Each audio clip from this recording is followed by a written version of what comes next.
আসসালামু আলাইকুম সবাইকে। নারকেল জিনিসটা এমন একটা জিনিস, পিঠাপুলি বানাতে নারকেল জিনিসটার একটু বেশি প্রয়োজন হয়। যাদের এই নিজস্ব গাছটা নেই, তারাই শুধুমাত্র বুঝতে পারে যে নারকেলের মূল্যটা আসলে কতখানি। তো দেখুন, এটা আমার বাবার বাড়ির নারকেল। আমি গিয়েছিলাম, তো আমাকে যাওয়া দেখে আমার আম্মুরা বলল যে একটু নারকেল নামানো হোক, খাওয়া হোক। তো দেখুন আমি নামাইছি, আমার বড় ভাই, আমার ছোট ভাই নামাইছে। তো নামানোর পরে তো নারকেল আমার বাবা কেটে দিচ্ছে। দেখুন, এটা আমি ফালটা করতে পারতেছিলাম না, এই জন্য আব্বুকে দিলাম, আব্বু আবার করে দিল।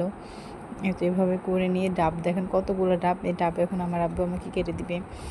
এটা আমি ডাব কাটতে গেলে আসলে এই ছুরিটাতে ধার ছিল না, এই কারণে একটু বেশি কষ্ট করা লাগছে আমার আব্বুরে।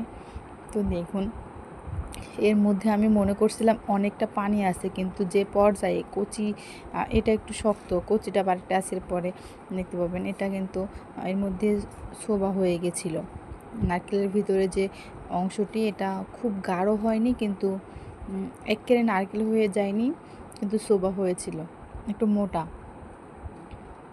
এই যে আমার আব্বু সুন্দর করে কেটে দিচ্ছে, আমরা এটা খাওয়ার জন্য অধীর আগ্রহে বসে আছি। এটা কিন্তু অনেক সময় লাগছে কাটতে। আমরা আসলে এটা খাওয়ার জন্য চারিদিকে অনেকে বসে আছি, যে আসলে কি এর ভিতরে কেমন, কতটুকু পানি আছে, এর ভিতরে কি শোভা হয়েছে কিনা এটা জানার আগ্রহে। কিন্তু এখানে পানি খুব বেশি ছিল না, কিন্তু শোভাটা ছিল। যাই হোক, আপনারা দেখতে পাবেন পানি আসলে কতটুকু ছিল। ওই যে গ্লাস, বড় কিন্তু গ্লাস, ওই গ্লাসে হাফ গ্লাস হয়েছিল। তবে খেতে অনেক মজা হয়েছে। আগে তো বললাম যে নিজস্ব গাছের জিনিস যে এতই মজা লাগে যা বলার মতো না। এর ভিতরে যেটা আছে, এই জিনিসটা আপনারা কে কে খেতে বেশি পছন্দ করেন আমাকে জানায়েন। আমার কিন্তু অনেক পছন্দ, নারকেল জিনিসটা আমি অনেক পছন্দ করি।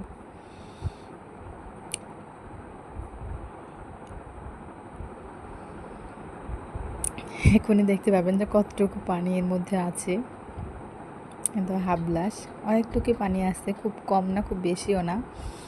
এই যে এরকম মোটা পরল হয়েছে আর কি, এই যে এরকমভাবে তোলা যাচ্ছে না।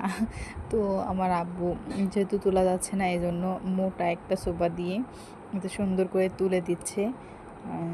এবার আমি এটা হাতে নিয়ে দেখাচ্ছি। এটা কিন্তু শক্ত হয়নি, নরমই আছে। তবে রেখে দিলে হয়তো বা ডাব নারকেল হতো। ডাব অযথা আমরা এটা নামাইছি, বুঝতে পারি নাই। তবে ভালোই লাগলো খেতে। এই যে দেখুন, এটা কিন্তু নরমই হয়েছে।